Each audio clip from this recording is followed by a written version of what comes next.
Hey, well, today I'm angry at the stimulus bill that never was, and I'm talking about the stimulus bill that just apparently failed today. October the 6th, 2020, President Trump tweeted out that he had instructed his representatives not to continue negotiating with the House because the House Democrats apparently would not give up on the idea of $500 billion, i.e. a $500 billion, to the states. And we'll get to that issue in a moment. But let's talk about stimulus and whether it's a good idea or not. First, the immediate reaction to this news that there wasn't going to be a new stimulus package was that the market fell 600 points. The Dow had been up 250 points. It ended down over 350 points. And this is because the flood of free money that was expected with the stimulus package wasn't apparently going to be arriving. Even Jay Powell, the chairman of the Fed, had been urging Congress to print more money, to allow more spending, to increase the deficit. Certainly not the responsible perspective that you would expect from the most senior banker in the country, but it is what you expect from the Fed, who I would remind you is not federal and only represents the banks, not us.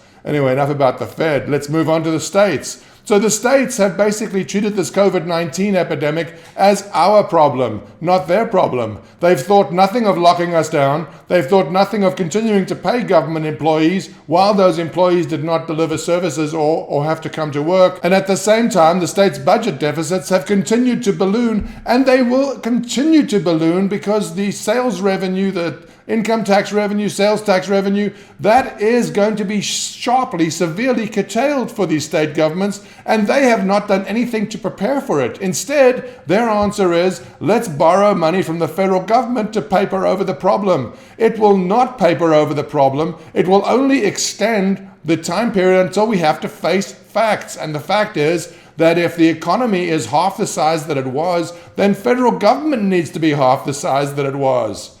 Is that in anybody's perspective, that the federal government should have its size reduced, that the state governments should have their size reduced, especially the states that have decimated their business populations with these COVID-19 lockdowns? Even states that haven't seen dramatic increases in deaths have killed businesses, and the states blithely go on without any consequence for their actions. Well, maybe this is time that they face the consequences of their action. President Trump instructing his representatives not to negotiate with the House anymore means there probably isn't going to be a stimulus bill, means there probably isn't going to be a bailout for the states. The states are going to have to face reality. Don't be fooled. The stimulus money is not for us. It is for other favored entities. As always, please start paying attention. The stimulus money is not going to be going to us. It's going to be coming from us. Why are we rooting for it? Let's wake up.